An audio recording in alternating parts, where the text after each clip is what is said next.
Alright, this is the first test for the slide control, which means it's a gesture recognizing system, and it will recognize the gesture. Basically how the system works is, as you see, there's a square on the screen, and if I scroll upwards on the square, then it will say scroll up. If I slide my hand downwards on the square, it will say scroll down.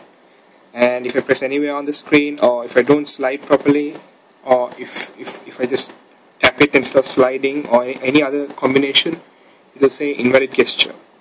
However, in this program, I think there's a little bit of a mistake, because after every successful scroll, it gives me one invalid gesture, and I really haven't had time to figure that out. So don't worry about that.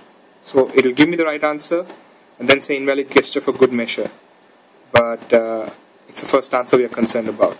So I'll use my fingers, but sometimes it means that because this is a resistive touchscreen, it won't detect sometimes, but let's give it a shot.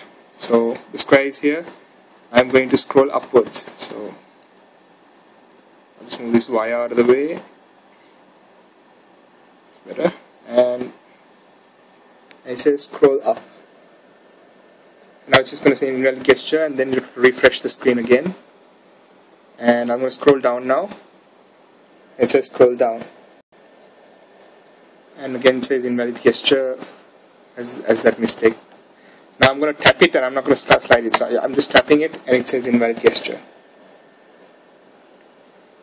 I'm going to slide upwards, outside, invalid gesture, and again invalid gesture because it repeats itself. And I'm going to go from inside the box to outside, from bottom to up, and that's invalid gesture as well, because it's supposed to stay in the box. So to double check whether it's actually working, let's do one scroll up and one scroll down, and that's a scroll up, and then again invalid gesture. I don't know why that happens, and that's a scroll down. So this proves that the gesture system is working.